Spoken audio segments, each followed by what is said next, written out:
আমরা এই কদিনে মধ্যশিক্ষা পর্ষদ অর্থাৎ পশ্চিমবঙ্গ মধ্যশিক্ষা পর্ষদের ক্লাস 10-এর মাধ্যমিকের যে ফার্স্ট চ্যাপ্টার স্নায়বিক নিয়ন্ত্রণ, সংবেদনশীলতা, উদ্দীপনা, সেই যে অধ্যায়ের পরপর আস্তে আস্তে আমরা চলে এসেছি এবারে জ্ঞানেন্দ্রিয়। আমরা স্নায়ুতন্ত্র পড়ে ফেলেছি। স্নায়ুতন্ত্রের মাধ্যমে কিভাবে মানব দেহে বা প্রাণীদেহে উদ্দীপনার সঞ্চারণ হয়, সঞ্চালিত হয়ে সেটা কিভাবে কারক অঙ্গের মাধ্যমে সেই উদ্দীপনা একটা সংখ্যা মাধ্যমে সেটা প্রতিফলিত হয়, সব আমরা জেনে ফেলেছি। এইবারে আমাদের আছে একটি জ্ঞানেন্দ্রিয় সম্পর্কে একটি ছোট্ট সম্যক ধারণা আমাদের একটু রাখতে হবে, এবং মূলত চোখ, আই, জ্ঞানেন্দ্রিয়ের মধ্যেই আই বা চোখ নিয়েই, অক্ষি নিয়েই আমাদের মূলত আলোচনাটি সিলেবাসে রয়েছে। মধ্যশিক্ষা পর্ষদ শুধু নয়, ত্রিপুরা বোর্ডও কিন্তু ক্লাস 10-এর জন্য প্রযোজ্য।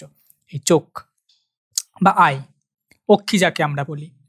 তো এটি আমরা জানি, চোখ আমাদের যে পঞ্চেন্দ্রিয় তার মধ্যে চোখ একটি ইন্দ্রিয়। কারণ কি, চোখ হচ্ছে সেই অঙ্গ যে আলোক উদ্দীপনায় সাড়া দেয়, অর্থাৎ সংবেদনশীলতা প্রদান করে আমাদের শরীরের ক্ষেত্রে, যে কোনো প্রাণী শরীরের ক্ষেত্রে। তাই উদ্দীপনায় সাড়া দেয় বলে এটি একটি জ্ঞানেন্দ্রিয়। ঠিক যেভাবে ত্বক, জিহ্বা, নাসিকা, কর্ণ, এগুলো হচ্ছে আমাদের এক একটি জ্ঞানেন্দ্রিয়। তো জ্ঞানেন্দ্রিয়র একটা ডেফিনেশন তাই রেখেছি জাস্ট তোমাদের সুবিধার বোঝার জন্য, যে প্রাণীদের উপস্থিত যে সকল গ্রাহক অঙ্গ, কারণ আমরা জানি উদ্দীপনায় সাড়া দেওয়ার জন্য প্রথমেই যে রেসপন্সিবল, যে গ্রহণ করে উদ্দীপনাটা, সেটা হচ্ছে গ্রাহক অঙ্গ। তাহলে প্রাণীদের উপস্থিত যে সকল গ্রাহক অঙ্গ পরিবেশ থেকে উদ্দীপনা গ্রহণ করে সুনির্দিষ্ট স্নায়ুপথে সেটা পৌঁছায় এবং তার রেসপেক্টে একটা উত্তর দিতে প্রস্তুত হয়, সেটাকে জ্ঞানেন্দ্রিয় বলি। কিভাবে উত্তর দেয় মানে কি, কোনো আলোক প্রতিবিম্ব আমাদের সৃষ্টি হচ্ছে চোখের মধ্যে, সেটা তোমার চলে যাচ্ছে অপটিক কায়াজামে অর্থাৎ দর্শন অঙ্গে। সেই রেসপেক্টে আমরা একটা জিনিসকে দেখতে পাচ্ছি, কালার লাল, হলুদ, সবুজ, মেরুন চিনতে পাচ্ছি, কোনো একটা পার্টিকুলার লেটার সেটা ছোট না বড় চিনতে পাচ্ছি। তার মানে জ্ঞানেন্দ্রিয়ের মধ্যে চোখ এবারে আমরা পড়বো। তাহলে কি, বিশেষ জ্ঞানেন্দ্রিয় যা বাহ্যিক দর্শনে, বাহ্যিক জগতের দর্শনে সহায়তা করে, সাহায্য করে, সেটা চোখ। চোখ হচ্ছে আমাদের কি, দর্শনেন্দ্রিয়, অর্থাৎ যে ইন্দ্রিয় দর্শনে সাহায্য করে। এবারে আমরা ডাইরেক্ট চলে আসছি চোখের গঠন। তোমাদের দেখো এখানে খুব সুন্দর একটা ছবি আঁকা আছে। এই ছবিটাই কিন্তু তোমাদের আঁকতে হয় মূলত। এই ছবিটাই একদম এক্স্যাক্ট, এই পিকচারটা কিন্তু তোমাদের কি করতে হয়, পরীক্ষায় তোমাদের আঁকতে হয়। এবং তাহলে দেখো এর আমি যদি অঙ্গগুলো এবারে দেখি, একদম তুমি যদি বাইরে থেকে দেখো, স্ক্লেরা, সাদা যে অংশটা স্ক্লেরা তোমরা দেখতে পাচ্ছ, স্ক্লেরাটাকে আমরা শ্বেতমণ্ডল তাই বলি। তারপরে কোরয়েড, মেলানিন থাকে তাই কৃষ্ণমণ্ডল। তারপরে রেটিনা এসে গেছে। রেটিনার মধ্যে তুমি দেখতে পাচ্ছ পীতবিন্দু রয়েছে। অপটিক স্নায়ু যেখানে আছে সেখানে অন্ধবিন্দু তোমরা দেখতে পাচ্ছ। আমি একদম পেছনের দিকটাই ফার্স্টে ফোকাস করছি। এবারে সামনের দিকে চলে আসি। সামনের দিকে তুমি দেখতে পাচ্ছ একদম প্রথমেই আমাদের চোখের যে আচ্ছাদন বলা যেতে পারে, কনজাংটিভা। আমি আসছি, সমস্ত পার্ট আবার ডিটেলসে আসবো। ছবিটা জাস্ট তোমাদের একটা বেসিক ধারণা দিয়ে দিচ্ছি। সামনে দেখো কনজাংটিভা আছে। তারপরেই ঠিক চলে আসে যেটা স্ক্লেরারই বর্ধিত অংশ বলা হয়, কর্নিয়া। ঠিক কর্নিয়ার পরেই তোমরা দেখতে পাচ্ছ আইরিস। আইরিসের দুদিকের আইরিসের মাঝখানে যে প্রকোষ্ঠ, সেখানে অ্যাকুয়াস হিউমার আছে।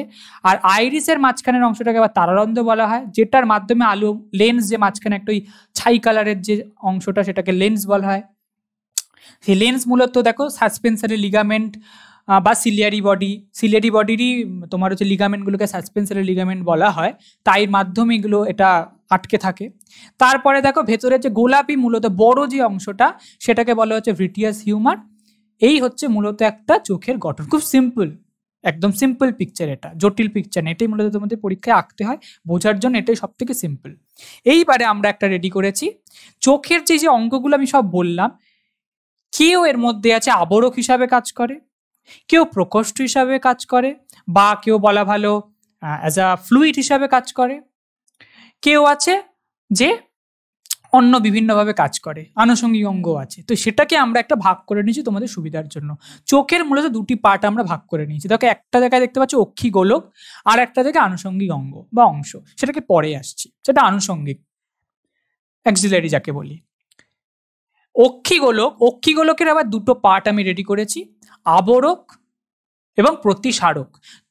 এইটা তৈরি করার অন্যতম একটি গুরুত্বপূর্ণ কারণ হচ্ছে তোমাদের পরীক্ষা অনেক সময় আসে দুটি আবরক চোখের অংশের নাম লেখো 2 নম্বর, বা চোখের কোন অংশগুলি হচ্ছে প্রতিসারক অংশ তাদের নাম লেখো 2 নম্বর।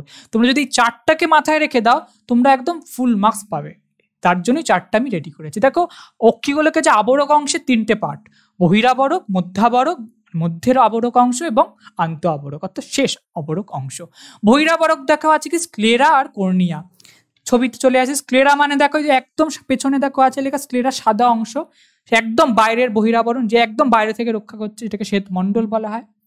আর আমরা কি পাচ্ছি বহিরাবরণে? কর্নিয়া। কর্নিয়া মানে আমি কোনটা বলেছি? স্ক্লেরারই বর্ধিত অংশ সামনের দিকে যেটা থাকে কনজাংটিভার ঠিক পরে, সেটাকে হচ্ছে আমরা বলছি কনজাংটিভা হয়ে স্ক্লেরা হয়ে তারপরে যেটা থাকে কর্নিয়া, সেটাও আমাদের বহিরাবরণ চোখের। মধ্যবরক কাকে বলছে? কোরয়েড বা কৃষ্ণমণ্ডল, সিলিয়ারি বডি এবং আইরিস। তাহলে আমরা আবার ছবিতে চলে আসি। দেখো কি কি বলেছি আমরা? মধ্যবরক, কোরয়েড, সিলিয়ারি বডি, আইরিস। তাহলে কোরয়েড তুমি ঠিক কোথায় দেখতে পাচ্ছ? ঠিক কৃষ্ণমণ্ডলে হচ্ছে স্ক্লেরা বা শ্বেতমণ্ডলের ঠিক পরেই তুমি দেখছো একটা কালচে মতো অংশ কোরয়েড, সেটা মধ্য আবরক। তারপরে দেখো তুমি লিগামেন্ট, সিলিয়ারি বডি যেটার মাধ্যমে লিগামেন্টের মাধ্যমে লেন্সটা থাকে ঠিক জায়গায় বসে, সেটা হচ্ছে একটা মধ্য আবরক। আর কি? আইরিস। আইরিসটা দেখো তুমি নীল যে অংশটা আইরিসটা, যেটা অ্যাকুয়াস হিউমারের ঠিক পরে রয়েছে, সেটা হচ্ছে মধ্য আবরক। এরপরে তুমি দেখো আন্ত আবরক মূলত রেটিনাকে বলা হয়। রেটিনা তুমি এখানে কোথায় দেখতে পাচ্ছ? যে বলেছিলাম ঠিক কৃষ্ণমণ্ডল বা কোরয়েডের ঠিক পরে, যেখানে তোমার পিতবিন্দুটা অবস্থিত, যেখানে মূলত প্রতিবিম্বটা তৈরি হয়, ওই দাগ দাগ দাগ দাগ মতো একটা গোলাপি বা রেডিশ একটা যে অংশ, সেটা হচ্ছে তোমার রেটিনা বা শেষ বা আন্ত আবরক চোখের। এবারে প্রতিসারক অংশ। প্রতিসারক মানে যেখানে রিফ্লেকশনটা বা আমাদের হয়ে থাকে মূলত চোখের, সেটা হচ্ছে 3টে: cornea, aqueous humour, vitreous humour. এবারে আমি যদি চলে আসি, দেখো কর্নিয়া তোমরা দেখেছো অলরেডি কোথায় আছে, ঠিক দেখো ওই যে আমাদের কর্নিয়া যেটা বলেছিলাম তোমার হচ্ছে ওই কনজাংটিভার ঠিক পরে স্ক্লেরার পরে যে কর্নিয়া আছে। আর কি আছে? আর আমরা কাকে বলছি? আর বলছি হচ্ছে অ্যাকুয়াস এবং ভিট্রিয়াস হিউমারকে। সেটাও তোমরা অলরেডি জানো, ওই যে গোলাপি সব থেকে বড় যে অংশটা নিয়ে দখল করে থাকে সেটা হচ্ছে আমাদের ভিট্রিয়াস হিউমার, আর অ্যাকুয়াস হিউমার হচ্ছে ঠিক কর্নিয়া এবং ওই লেন্স বা তোমার হচ্ছে আইরিসের যে মাঝখানের যে অংশটা সাদা যে অংশটা মূলত, সেটা হচ্ছে অ্যাকুয়াস হিউমার। অনেকে আবার বলে প্রকোষ্ঠতেও ভাগ করে চোখের একটা অংশতে, কারণ এই ভিট্রিয়াস হিউমার যার মধ্যে থাকে সেটা ভিট্রিয়াস প্রকোষ্ঠ, আর অ্যাকুয়াস হিউমার যাতে থাকে সেটা অ্যাকুয়াস প্রকোষ্ঠ। কিন্তু আমাদের মূলত প্রকোষ্ঠতে ভাগ জেনারেলি করা হয় না, বাট অনেক সময় অনেক বইতে বা তোমরা অনেক সময় জেনে থাকবে যে প্রকোষ্ঠ তো এইখানে যে আমরা করেছি সেটাকে প্রতিসারক অংশ আবরক ছাড়া প্রকোষ্ঠতে ভাগ করা হয় 2টি প্রকোষ্ঠ। ভিট্রিয়াস হিউমার যেখানে থাকে সেটা ভিট্রিয়াস প্রকোষ্ঠ, অ্যাকুয়াস হিউমার যেখানে থাকে সেটা অ্যাকুয়াস প্রকোষ্ঠ। আনুষঙ্গিক অঙ্গ কি থাকে? প্রথমে নেত্রপল্লব, আমাদের চোখের পাতা, যেটা একদম ফার্স্টে আমাদের ধুলো বালি থেকে রক্ষা করে চোখকে। তাছাড়া আছে কনজাংটিভা, একদম ফার্স্টের আবরণটাই কনজাংটিভা। তাছাড়া আছে অশ্রুগ্রন্থি। এসব ডিটেলস, এদের অবস্থান, কাজ, বৃত্তান্ততে এবার আমরা আসছি। আশা করি এটা তোমরা ভালোভাবে বুঝতে পেরেছো, কারণ এই চার্টটা এবং তার সঙ্গে যদি এই পিকচারটা তোমরা একদম চোখে মানে নিজের চোখের মধ্যে একদম বসিয়ে নিতে পারো প্রপারলি, একদম মস্তিষ্কের তোমার যদি জ্ঞানেন্দ্রিয় মাধ্যমে তোমার যদি এটা চোখের মাধ্যমে তুমি যদি এটা ছবি তুলে জ্ঞানেন্দ্রিয়তে রেখে দিতে পারো, তাহলে কিন্তু তোমার পরীক্ষাতে পার্টস কোথায় কে থাকে কোনো সমস্যা হবে না চোখের ক্ষেত্রে। এইবারে আমরা চলে আসি প্রথম অঙ্গ স্ক্লেরা। স্ক্লেরা কি বলেছি? পুরু, সাদা এবং অস্বচ্ছ শ্বেত তন্তুময়। শ্বেত তন্তুময় বলে কিন্তু একে বলা হয় শ্বেতমণ্ডল। এবং অনেক সময় প্রশ্ন আসে অস্বচ্ছ অংশ কোনটা, সেটা হচ্ছে কিন্তু স্ক্লেরা, এবং এটা পুরু এবং সাদা হয় তাই শ্বেতমণ্ডল। এটা মূলত অক্ষিগোলকের পশ্চাৎভাগে 5/6 অংশে। কাজ কি? প্রথমেই হচ্ছে এটা একদম বাইরে থাকে, বাইরের আবরণ, তো এটা মূলত আকৃতি, চোখের যে একটা ওই গোলাকার বা একটা ওই যে পার্টিকুলার একটা যে আকৃতি, সেটা কিন্তু দিতে সাহায্য করে হচ্ছে কি, সেটা দিতে সাহায্য করে হচ্ছে আমাদের এই পার্টটি অর্থাৎ শ্বেতমণ্ডল। তাছাড়া কোরয়েড ও রেটিনাকে কিন্তু আঘাতের হাত থেকে, বহিরাগত আঘাতের হাত থেকে রক্ষা করে থাকে হচ্ছে শ্বেতমণ্ডল। এবারে চলে আসি কর্নিয়া। স্ক্লেরার তুলনায় সামান্য বেশি পুরু হয় এবং এটিও সাদা হয় কিন্তু স্বচ্ছ হয়, এটা অস্বচ্ছ নয়, স্বচ্ছ হয়, শ্বেত তন্তুময় বহিরাবরক। এটা কোথায় থাকে? যেটা বলেছিলাম ছবি বা ওই পার্টগুলো আমি যখন ডিসকাস করছিলাম তখন, স্ক্লেরার সঙ্গে যুক্ত অক্ষিগোলকের একদম সামনের 1/6 বা 1/6 অংশ জুড়ে থাকে। এর কাজ কি, এটা বলেছিলাম অলরেডি তুমি ওই যেটা আমরা ভাগগুলো পড়লাম একটা, সেখানে বললাম এটা প্রতিসারক মাধ্যম রূপে কাজ করে থাকে। তাছাড়া অক্ষিগোলকের আলোক প্রবেশের একটা নিয়ন্ত্রণেও এ কিন্তু সাহায্য করে থাকে। এরপরে কোরয়েড বা কৃষ্ণমণ্ডল। কেন কোরয়েড? মেলানিন, শর্ট কোয়েশ্চেন আসে অনেক সময়, কেন এটাকে কোরয়েডকে কেন কৃষ্ণমণ্ডল বলা হয় বা কেন কালো? কারণ এর মধ্যে মেলানিন রঞ্জক থাকে। মেলানিন রঞ্জক কৃষ্ণবর্ণের জন্য দায়ী। মেলানিন রঞ্জকযুক্ত অর্থাৎ কালো বা বাদামি বর্ণের এবং রক্তবাহ থাকে কোরয়েড অংশে, সেটা হচ্ছে মধ্য আবরক। তোমরা অলরেডি এটা জেনে গেছো মধ্য আবরক যেটা। এবার অবস্থান কি ঠিক স্ক্লেরার নিচেই, মানে ঠিক যদি বাইরে থেকে দেখি স্ক্লেরার ঠিক পরেই এটা অবস্থিত বা নিচে। এর কাজ কি? আলোর প্রতিফলন রোধ করা।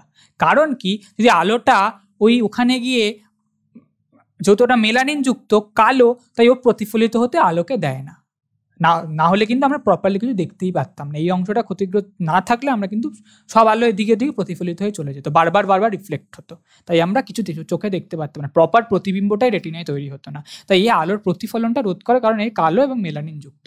তাছাড়া বিভিন্ন আবরক স্তরে পুষ্টি পদার্থ এ পরিবহন করে থাকে। কারণ কি, দেখো কেন পুষ্টি পদার্থ সরবরাহ করে? উত্তরটা কি, রক্তবাহ। আমরা জানি রক্তবাহর মাধ্যমে কিন্তু আমরা রক্তের মাধ্যমে মূলত আমাদের যে পুষ্টি দ্রব্য নিউট্রিয়েন্টস প্রোভাইড হয় বিভিন্ন অংশে বা অঙ্গে, কোষে। তো সেক্ষেত্রে কিন্তু তার জন্য চোখের যে আলাদা অন্য বাকি যে অংশগুলো সেখানে পুষ্টিদ্রব্য সরবরাহ করে, কারণ এই রক্তবাহ যুক্ত। এইবারে রেটিনা খুব গুরুত্বপূর্ণ। রেটিনাতেই মানে যত সমস্যা পরে দেখবো ত্রুটি, সেগুলো রেটিনার জন্যই মূলত। রেটিনার আগে পিছিয়ে প্রতিবিম্ব গঠিত হয় বলে। রেটিনা হচ্ছে চক্ষুগোলকের সবচেয়ে ভিতরের তৃতীয় স্তর, অর্থাৎ শ্বেতমণ্ডল, কৃষ্ণমণ্ডল, তারপরে রেটিনা, এবং অপটিক স্নায়ুর কাছে অবস্থিত। এবং এর মধ্যে থাকে, রেটিনায় যে কারণে প্রতিবিম্ব তৈরি হয়, এর মধ্যে থাকে রডকোষ এবং কোণকোষ। তাহলে রডকোষ কোণকোষ থাকে রেটিনাতে। এবং এটা কি থাকে বললাম, ঠিক কোরয়েডের শ্বেতমণ্ডল, কোরয়েড বা কৃষ্ণমণ্ডল, ঠিক তার পরের অংশটাই হচ্ছে, ছবি দেখলে তোমরা আবার ক্লিয়ার হয়ে যাবে, ছবিটা দেখে নেবে বারবার। সেখানে হচ্ছে আমাদের কোরয়েডের ঠিক নিচেই রয়েছে স্নায়ু, অপটিক স্নায়ুর ঠিক সামনেই রয়েছে হচ্ছে জুড়ে একটা অংশ, এই রেটিনা, যার মধ্যে রড ও কোণকোষ থাকে। এর কাজ কি অবশ্যই বলবো, এতক্ষণ ধরে বলছি বস্তুর প্রতিবিম্ব তৈরি করা, যার জন্য আমরা দেখতে পারি, কালার বুঝতে পারি, জিনিস দেখতে পারি, এবং কি আলোক গ্রাহক হিসাবে, কারণ এর মধ্যে রড কোষ এবং কোণকোষ, রড কোষ কোণকোষ কি আসছে, এর মধ্যে থাকে রড ও কোণকোষ, যার জন্য শুধু প্রতিবিম্ব গঠনে সাহায্য করে না, আলোক সংবেদী অংশ হচ্ছে বা আলোক সংবেদী অংশ হচ্ছে রেটিনা, কারণ এতে রড ও কোণকোষ থাকে। এবং আমরা উজ্জ্বল আলো, কম উজ্জ্বল আলো, বিভিন্ন রকমের কালার্স, এগুলো আমরা কিন্তু বুঝতে পারি, দেখতে পারি। অর্থাৎ লালকে লাল, সবুজকে সবুজ, নীলকে নীল, সাদাকে সাদা কালার বুঝতে এই অংশই আমাদের সাহায্য করে। এবারে আসি রডকোষ এবং কোণকোষে। রডকোষ কি হচ্ছে? এটি মূলত দণ্ডাকার একটি কোষ এবং রোডপসিন যুক্ত, এবং প্রায় 11 থেকে 12.5 12.5 কোটি মতো রডকোষ থাকে রেটিনাতে। এটা মৃদু আলোতে আমাদের দেখতে সাহায্য করে। এটা মৃদু আলো, অর্থাৎ কম উজ্জ্বল আলোতে এটি কিন্তু সংবেদী। এরপরে কোণকোষ আবার শঙ্কুর মতো, এবং এর মধ্যে দু রকমের রঞ্জক থাকে, সায়ানাপসিন এবং আয়োডাপসিন। এবং এটা মূলত মানে তোমার রডকোষের থেকে এর সংখ্যাটা কম, 63 থেকে 68, মানে মূলত 70 লক্ষের কাছাকাছি থাকে কোষটি রেটিনাতে। এবং এ কি করে, এই যে বর্ণ চিনতে সাহায্য করে এবং উজ্জ্বল আলোতে। এ কিন্তু কোণকোষ উজ্জ্বল আলোতে সংবেদনশীল, এবং রডকোষ কম মৃদু বা কম উজ্জ্বল আলোতে সংবেদনশীল, এবং কোণকোষ কিন্তু আমাদের বর্ণ চিনতেও সাহায্য করে থাকে। এইবারে আমরা চলে আসি সিলিয়ারি বডি বা সাসপেন্সারি লিগামেন্ট, অর্থাৎ যেটা আমি বলেছিলাম সিলিয়ারি বডি, যার বা এর যে লিগামেন্ট গুলো বেরায়, যার মাধ্যমে লেন্সটা ঠিক জায়গায় বসে থাকে। তাহলে কি সিলিয়ারি বডি, সিলিয়ারি পেশি এবং সিলিয়ারি প্রবর্ধক নিয়ে গঠিত। এর পেশি থেকে যে সূক্ষ্ম তন্তুগুলো বেরোয় সেটাই হচ্ছে লিগামেন্ট। অর্থাৎ ঠিক যদি আমরা দেখি, এই হচ্ছে সিলিয়ারি পেশি, এরকম থাকে, তার থেকে এরকম কতগুলো লিগামেন্ট বের হয়, ঠিক এখানেই সিলিয়ারি পেশিগুলো এরকম থাকে, এবং এর থেকে ধরো এইগুলো লিগামেন্ট বেরালো, এখানে তোমার হচ্ছে আমাদের এটা যদি হয় লেন্স, আমি জাস্ট একটা মানে তোমাদের বোঝানোর জন্য আঁকছি, এটা যদি হয় লেন্স, এইটা হচ্ছে তোমার লিগামেন্ট, অবশ্যই হচ্ছে সিলিয়ারি লিগামেন্ট। আমি একদম সিম্পল ভাবে ছবি আঁকছি তোমাদের বোঝার সুবিধার জন্য, সিলিয়ারি লিগামেন্ট, এবং এই অংশটা হচ্ছে তোমার সিলিয়ারি পেশি বা সিলিয়ারি বডি। তো এই কিন্তু লেন্সটাকে এরকম ভাবে নিজের একটা জায়গায় বসতে বা রাখতে সাহায্য করে। এর অবস্থান কি তাহলে কোরয়েড এবং আইরিসের মাঝখানে। তোমরা ছবিটা যদি দেখো, ঠিক কোরয়েডটা যেখানে শেষ হচ্ছে, তারপরে আইরিসটা যেটা নীল কালারের অংশ ছিল, আইরিসটা শুরু হচ্ছে, ঠিক সেইখানেই কিন্তু এদের মাঝে এই লিগামেন্ট বা সিলিয়ারি বডিগুলো থাকে এবং লেন্সকে একটা অবস্থানে রাখতে সাহায্য করে। তাহলে এর কাজ কি? সাসপেনশনের লিগামেন্ট লেন্সকে ধরে রাখে, যেটা বললাম, ঠিক জায়গায় ধরে রাখে, অবস্থান ঠিক জায়গাটায় থাকতে সাহায্য করে। এবং সিলিয়ারি বডি কিন্তু উপযোজনের জন্য অন্যতম একটি গুরুত্বপূর্ণ অংশ চোখের। উপযোজন যখন পড়াবো তখন আরো বুঝতে পারবে যে লেন্স বা সিলিয়ারি বডি কিভাবে উপযোজনের একটা গুরুত্বপূর্ণ অংশ। আইরিস কি তাহলে? নীল অংশ যেটা দেখিয়েছিলাম, যেটা লিগামেন্টের ঠিক আগে থাকে, প্রকোষ্ঠের অ্যাকুয়াস হিউমারের ঠিক পরেই। কালো, অস্বচ্ছ, রক্তজালক সমৃদ্ধ, মাঝখানে ছিদ্রযুক্ত, যে ছিদ্রের মাধ্যমে আলোটা পাস করে তারারন্ধ্রের মাধ্যমে লেন্সে পড়ে, সেটা হচ্ছে একটা গোলাকার পাতলা পর্দা বিশেষ হচ্ছে আইরিস। এর হচ্ছে কর্নিয়ার ঠিক পেছনে এবং লেন্সের সামনে, কর্নিয়ার পেছনে এবং লেন্সের সামনে অবস্থিত হচ্ছে আইরিস। এর কাজ কি বললাম? তারারন্ধ্র মানে কি? আইরিস দুটোর মাঝখান দিয়ে যে অংশটা ফাঁকা অংশ, সেটাকে আমরা তারারন্ধ্র বলেছি। তারারন্ধ্র কি? আইরিস ছোট বড় হলে তারারন্ধ্র ছোট বড় হবে, আলোর ঢোকা নিয়ন্ত্রিত হবে। তো তারারন্ধ্রের ব্যাস ছোট বড় করে অক্ষিগোলকের আলোক প্রবেশ কিন্তু নিয়ন্ত্রণ করে আইরিস। এটাই এর মানে মূলত কাজ।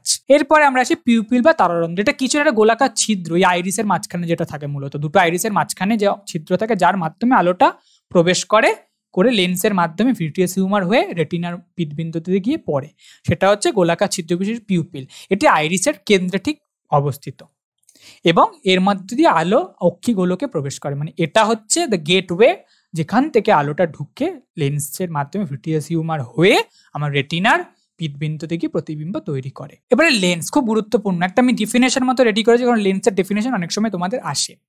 আইরিসের পেছনে অবস্থিত স্বচ্ছ না হলে তো, যদি প্রপার একদম স্বচ্ছ না হয় তো আলোটা যাবেই না ভেতর দিয়ে, মানে পুরো আলোটা ঢুকতে পারবে না। স্বচ্ছ হয়, তাই স্থিতিস্থাপক হয় কেন? উপযোজনে বোঝাবো। এ কখনো ছোট হয়, কখনো কখনো চাপ চেপে মানে একটা পুরু হয়ে যায়, কখনো পাতলা হয়ে যেতে পারে উপযোজনের মাধ্যমে, সিলিয়ারি বডির মাধ্যমে, তাই স্থিতিস্থাপক।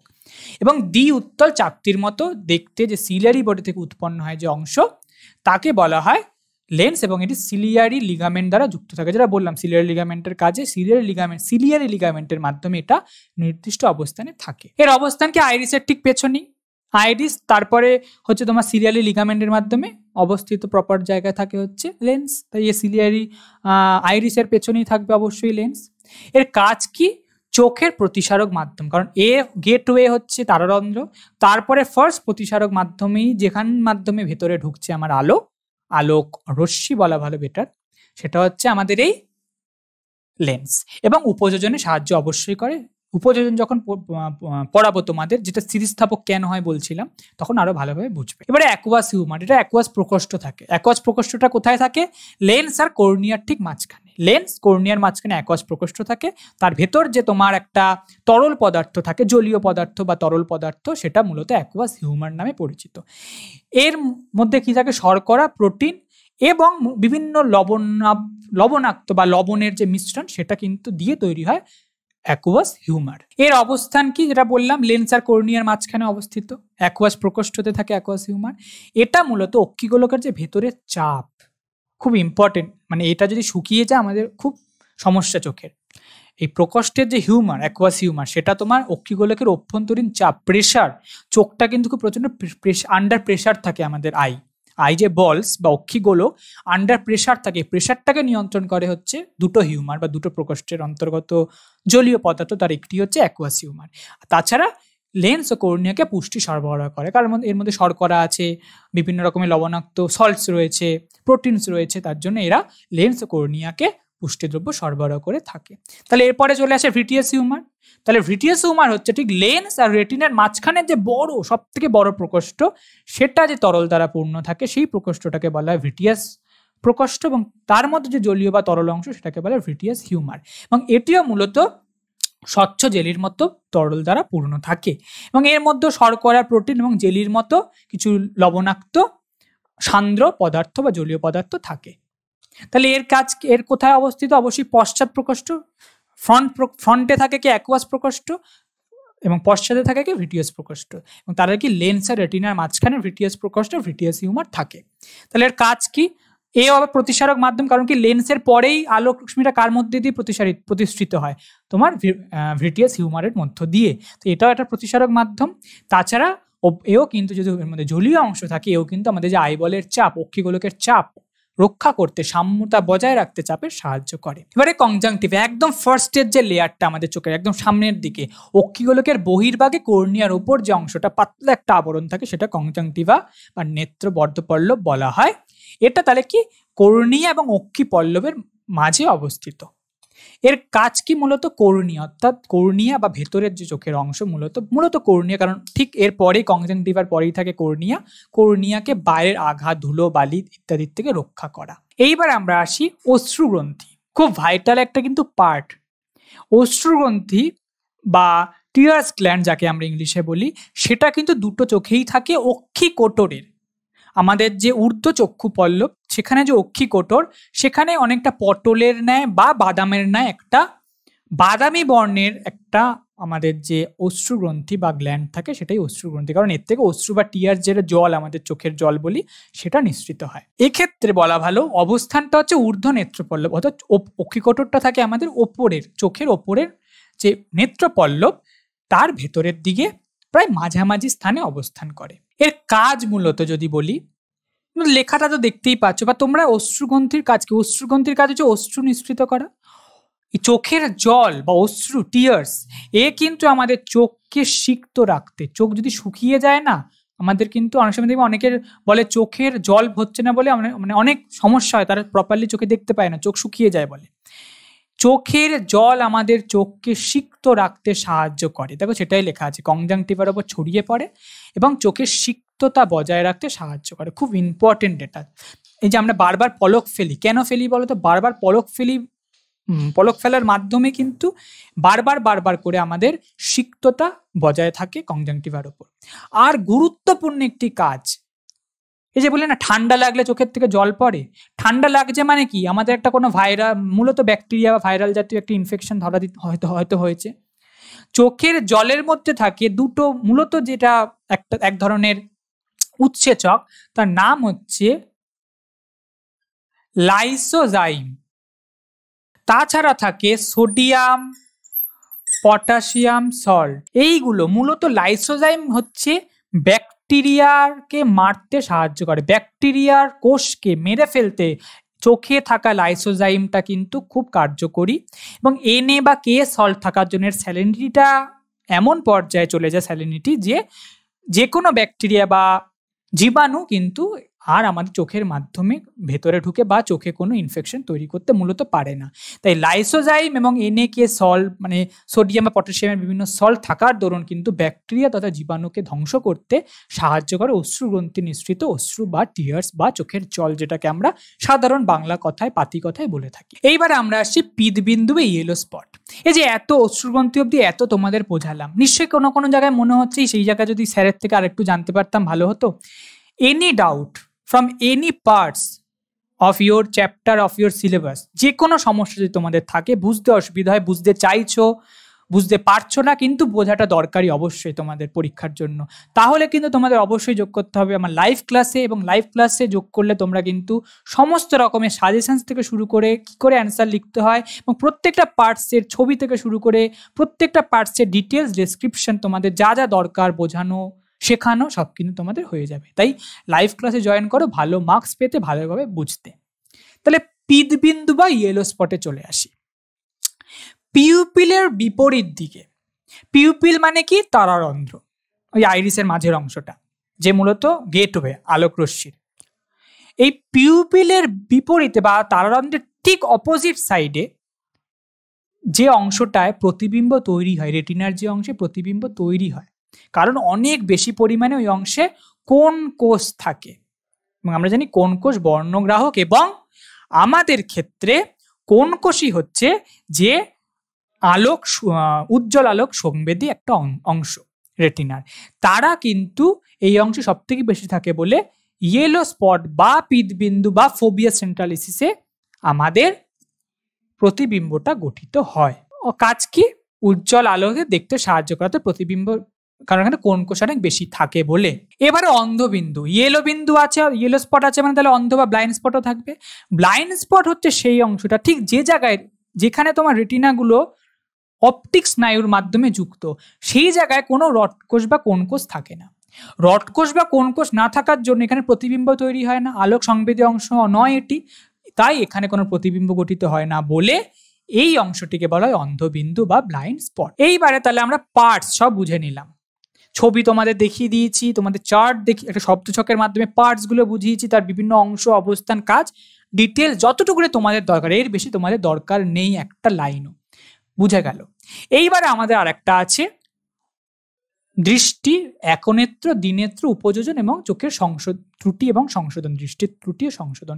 এই পার্টসগুলো অল্প অল্প করে আমাদের আছে, অল্প অল্প করে আমরা বুঝে নিই। প্রথমেই দেখো তোমাদের আছে দ্বিনেত্র দৃষ্টি। তাহলে দ্বিনেত্র দৃষ্টির সঙ্গে তোমাদের একনেত্র দৃষ্টিরও একটা বোঝার একটা খুব দরকারি। একনেত্র দৃষ্টিটা তাহলে কি? একনেত্র দৃষ্টি হচ্ছে যখন আমরা কি হিউম্যান, আমরা কি করি, এই যে তুমি আমাদের ধরো, তুমি আমাকে ইউটিউবে এই ভিডিওটা দেখছো, আমার ক্লাসটা শুনছো, তোমার দুটো চোখে কিন্তু আমাকে, আমার ক্লাসকে, আমার এই লেখাগুলোকেই দেখছে। এই নয় তুমি একটা চোখে আমার লেখা দেখছো আর একটা চোখে বাইরে তোমার হচ্ছে যে কোনো ঘুড়ি উঠছে সেটা দেখছো বা পাখি উঠছে দেখছো, দেখতে পারবে না। আমাদের দুটো চোখের ফোকাস একটা বস্তু বা একটা জিনিসের দিকেই থাকে। কিন্তু একনেত্র বিশিষ্ট বিভিন্ন যে দৃষ্টি, অর্থাৎ গরু, বাঁদর, এদের ক্ষেত্রে এদের দুটো চোখ একই সময় দুটো ভিন্ন জিনিস দেখতে পারে, অর্থাৎ একটা চোখে কোনো একটা পার্টিকুলার জিনিসের থেকে আগত আলোক রশ্মির প্রতিবিম্ব তৈরি হয়, আর একটা চোখে অন্য একটা দিক থেকে আগত আলোক রশ্মির প্রতিবিম্ব তৈরি হয়। তাই সে একই সময়ে দুটো বিভিন্ন জিনিসকে দুটো চোখ দিয়ে দেখতে পারে, তো বাম চোখ দিয়ে একটা জিনিস, ডান চোখ দিয়ে আরেকটা জিনিস দেখতে পারে, তাই একে বলা হয় একনেত্র দৃষ্টি। ডেফিনেশন দেখো, যখন একই সঙ্গে দুটি চোখ দুটি আলাদা বস্তুর প্রতিবিম্ব গঠিত করতে পারে, অর্থাৎ দুটি আলাদা বস্তুকে দেখতে পারে, তাকে বলা হয় একনেত্র দৃষ্টি। কাদের হয়? যেটা বললাম, গরু, ঘোড়া, ব্যাঙ, এদের হয়। আর মানুষ, বাদর, শিকারী প্রাণীদের আবার কিরকম হয়? এদের হয় দ্বিনেত্র দৃষ্টি। অর্থাৎ আমরা দুটো চোখ দিয়ে একই সময় একটা জিনিস দেখি, অর্থাৎ দুটি চোখেই একই সময় একটা জিনিসেরই প্রতিবিম্ব তৈরি হয়, তাই আমরা দ্বিনেত্র দৃষ্টি সম্পন্ন প্রাণী। এবং শিকারী পাখি, বানর, মানুষ, এরা কিন্তু সবাই দ্বিনেত্র দৃষ্টি সম্পন্ন। এবারে আমরা একটু দেখি, খুব ইম্পর্টেন্ট, তোমাদের এটা পরীক্ষাতেও আসে, এই চার্টটা তুমি যদি বুঝে লিখে দিতে পারো নিজের ভাষায়, বা চার্টটাও লিখে দিতে পারো, তুমি কিন্তু মার্কস, মানে আর কিছু না লিখতে পারলে একটা কিছু মার্কস তুমি পাবে। তাই চার্টটা তোমাদের জন্য সুন্দরভাবে তৈরি করেছি। দ্বিনেত্র দৃষ্টির পদ্ধতি দেখো, ঠিক তোমাদের যে চোখের পার্টস গুলো বোঝালাম, ঠিক ওইভাবে তাহলে আলোক রশ্মিগুলো প্রবেশ করবে। দেখো কি পরপর ওরম ভাবেই সাজিয়েছি। বস্তু থেকে আগত আলোক রশ্মি, বাইরের কোনো বস্তু থেকে আলোক রশ্মি, এটা উদ্দীপনা, এটা প্রথমেই কোথায় যাবে? কনজাংটিভ, একদম বাইরের আবরক স্তর। তারপরে চলে গেল কর্নিয়া, কর্নিয়া হয়ে গিয়ে অ্যাকুয়াস হিউমার, অ্যাকুয়াস হিউমারের পরে তোমার যে তারারন্ধ্র, পিউপিল, তারারন্ধ্র গেটওয়ে আলোক রশ্মি আমি বলেছি, সেখান থেকে চলে গেল লেন্সে। লেন্স হচ্ছে প্রথম প্রতিসারক অংশ। লেন্স তোমার হচ্ছে প্রতিষ্ঠিত করলো আলোক অভিসারী রশ্মিগুচ্ছ। এবারে লেন্সের মাধ্যমে এই যে রশ্মিগুচ্ছ সেগুলো প্রতিষ্ঠিত হলো অ্যাজ আ অভিসারী রশ্মিগুচ্ছ। তারপরে চলে গেল ভিটিয়াস হিউমার, এটিও এটি প্রতিসারক অংশ। ভিটিয়াস হিউমারের পর চলে গেল কোথায়? রেটিনার। রেটিনা মানে কি? এর যে রডকোষ বা কোন কোষ। দেখো পাশে আমি ওই এই ধরনের চিহ্ন দিয়েছি, এই চিহ্নটার মানে হচ্ছে উদ্দীপনা। তাহলে তোমার রেটিনাতে যেই গেল ওই আলোক রশ্মিরা, সে ওই রেটিনার কোষগুলো রড বা কোন কোষকে উদ্দীপ্ত করলো। উদ্দীপ্ত করার পরে সেই যে উদ্দীপনার প্রতিবিম্বটা যে তৈরি হলো, সেই প্রতিবিম্বটা তৈরি করার দরুন যে উদ্দীপনাটা, সেটা তোমার অপটিক স্নায়ুর মাধ্যমে চলে গেল কোথায়?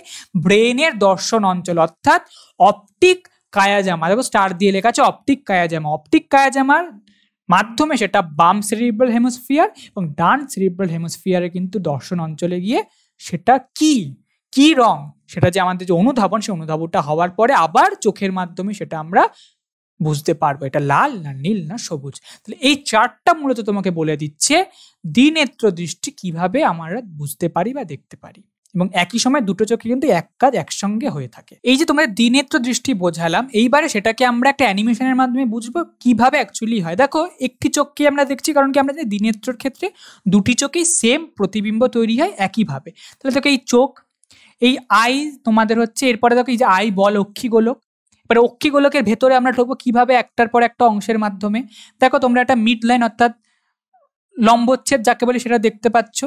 একদম দেখো তোমার এই যে কনজাংটিভা থেকে শুরু করে পরপর পরপর অংশ, লেন্স, এই কর্নিয়া থেকে দেখো পরপর অংশগুলো এখানে দেখা যাচ্ছে। কর্নিয়া তুমি দেখতে পাচ্ছ, আইরিস দেখতে পাচ্ছ, ঠিক যার মাঝখানে, দুটো আইরিসের মাঝখানে আছে তোমার লেন্সের আগে আছে তারারন্ধ্র বা পিউপিল। রেটিনা তুমি দেখতে পাচ্ছ, রেটিনার অংশ তুমি দেখতে পাচ্ছ, লেন্স তুমি দেখতে পাচ্ছ, এখানে সব অংশগুলো কিন্তু দেখানো রয়েছে খুব স্পষ্টভাবে।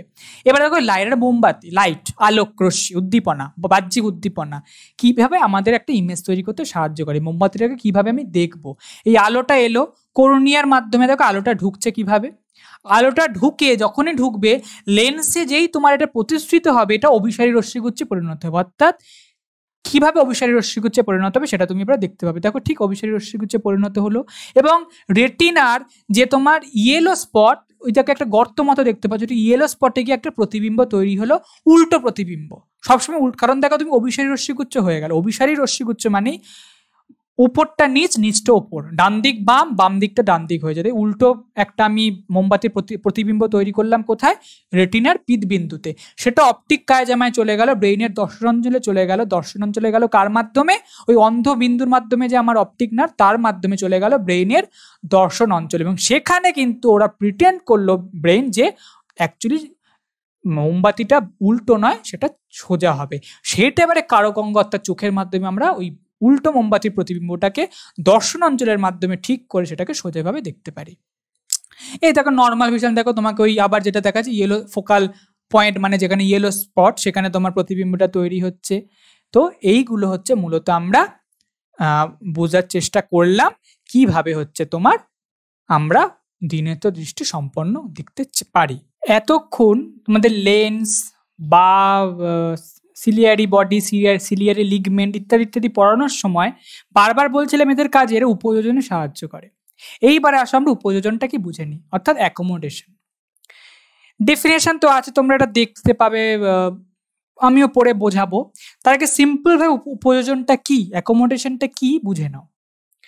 দেখবে আমাদের সবসময়তেই দূরের জিনিসও দেখতে হয়, কাছের জিনিসও দেখতে হয়। ধরো গাড়ি যে চালায় তাকে দূরের জিনিসটাও লক্ষ্য রাখতে হয়, কাছের জিনিসটাও লক্ষ্য রাখতে হয়, সেটাই উপযোজন।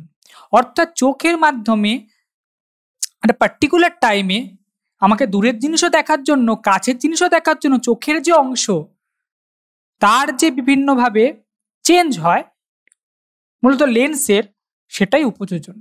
দেখো কি বলেছে, লেন্সের অবস্থানের পরিবর্তন না করে, কারণ আমরা জানি সিলিয়ারি লিগমেন্টের মাধ্যমে লেন্সটা একটা নির্দিষ্ট স্থানে অবস্থিত। লেন্সের যদি অবস্থানের পরিবর্তন হয় তো চোখের স্ট্রাকচারটাই চেঞ্জ হয়ে যাবে, দেখতেই পাবো না কিছু। তাই চোখের লেন্সের পরিবর্তন না করে, অবস্থানের পরিবর্তন না করে এর বক্রতা, দেখো বক্রতার পরিবর্তন করে ফোকাস দূরত্বের কম বেশি করার মাধ্যমে দূরের বস্তু বা কাছের বস্তুকে যে দেখার যে একটা বিশেষ ক্ষমতা, অভিযোজন বলা যেতে পারে, সেটাকেই বলা হয় উপযোজন বা অ্যাকোমোডেশন। এটা মূলত দু রকমের বললাম, দূরের জিনিস দেখা, কাছের জিনিস দেখা। প্রথমে আছে দূরের জিনিস দেখা, ধরো দূরে কোনো একটা বস্তু রয়েছে, সেটা দেখার জন্য আমাদের কি করতে হবে, চোখের সিলিয়ারি পেশি অর্থাৎ সিলিয়ারি বডি শিথিল হয়ে যাবে। শিথিল হয়ে যাওয়ার জন্য লেন্সের বক্রতা কমে যায় এবং লেন্স সরু হয়ে যায়। দেখো ডিস্টেন্ট ভিশন দেখতে পাচ্ছ, সিলিয়ারি মাসেল রিল্যাক্সড। এখানে কি বলা হয়েছিল, চোখের সিলিয়ারি পেশি শিথিল হয়ে যায়। শিথিল মানে রিল্যাক্সড মোডে চলে যায়। রিল্যাক্স মোডে যেই চলে যায় সাসপেন্সারের লিগামেন্টগুলো টেন্স হয়ে যায়। তার জন্য দেখো লেন্সগুলো, মাঝে লেন্স থিন হয়ে গেছে, লেন্সগুলোর কি হচ্ছে, বক্রতা কমে গেছে, অর্থাৎ কার্ভনেসটা কমে গেছে, লম্বা লম্বা মতো একটা লেন্সটা নর্মাল থিন স্ট্রাকচারে চলে এসছে। এবং তার জন্য কি হয়, লেন্সের ফোকাস দৈর্ঘ্য বেড়ে যায়, কারণ লেন্সটা শিথিল হয়ে লম্বা হয়ে গেছে, যে ফোকাস দৈর্ঘ্য বেড়ে যাচ্ছে, এবং বস্তুর প্রতিবিম্ব সঠিকভাবে রেটিনার ওপর গঠিত হয়। কোন বস্তু, দূরের বস্তু। আবারও ছবিটা দেখো, ডিস্টেন্ট ভিশনটা দেখো, সিলিয়ারি মাসেল রিল্যাক্সড, শিথিল, সাসপেন্সারের লিগামেন্ট টেন্স হয়ে গেল, তাই লেন্সটা থিন বা তোমার হচ্ছে যে ফোকাস দৈর্ঘ্যটা কি হয়ে গেল, বেড়ে গেল, কারণ কি লেন্স সরু হয়ে গেছে, থিন হয়ে গেছে। তার জন্য দূরের বস্তুর প্রতিবিম্ব রেটিনার উপর সঠিকভাবে তৈরি হতে পারে। এখানে দেখো নিয়ার ভিশনটা ঠিক তার উল্টো। নিয়ার ভিশনটা কি আছে দেখো, সিলিয়ারি মাসেল বা সিলিয়ারি পেশি বা সিলিয়ারি বডি যাই বলো না কেন সেটা কন্ট্রাক্টেড। আমরা কি বলছি, কাছের বস্তুর জন্য সিলিয়ারি পেশিটা সংকুচিত হবে, ফলে চোখের লেন্সের বক্রতা বেড়ে যাবে।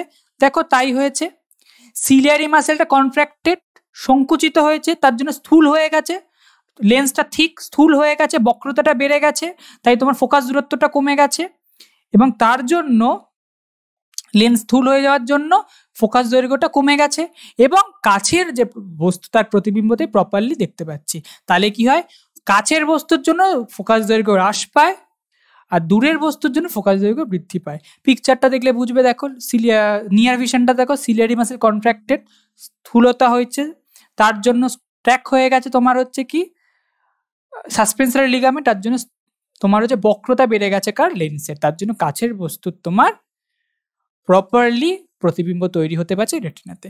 আর একটা পিকচারের সামনে আরো ভালো বুঝতে পারবে, দেখো ফার পয়েন্ট নিয়ার পয়েন্ট আছে। ফার মানে দূর, দূর থেকে আসছে, এসে কিভাবে তোমার দেখো লেন্সটা তখন শিথিল রয়েছে, দেখো লম্বাটে ভাব রয়েছে, শিথিল রয়েছে, তার জন্য রেটিনাতে দূরের জিনিসের প্রতিবিম্ব তৈরি হতে পারছে। লেন্সটা যে বক্রতা বেড়ে গেল, তাই কাছের জিনিসের থেকে আগত আলোক রশ্মি তোমার প্রপারলি প্রতিবিম্ব তৈরি করতে পারছে রেটিনার উপর। এটাই মূলত উপযোজনের দুটি পদ্ধতি। আশা করি পিকচার সমেত বুঝতে তোমাদের সুবিধা হয়েছে। এইবারে চলে আসি লাস্ট টপিক, আমাদের দৃষ্টি ত্রুটি এবং সংশোধন পদ্ধতি। দৃষ্টি ত্রুটি অর্থাৎ অনেকে আমরা বলি, এই আমার দূরের জিনিস দেখতে সমস্যা হয় তাই চশমা পড়েছি, কারোর কাছের জিনিস হয়তো বইপত্র পড়তে অসুবিধা হয়, কারোর একটা টাইমের পরে, একটা 40-45-এর পরে তোমার হচ্ছে কাছের জিনিস দেখতে সমস্যা হয়, এটা নর্মালি অনেক বেশিরভাগ লোকের হয়। আর একটা হয় বলি চোখে ছানি পড়েছে।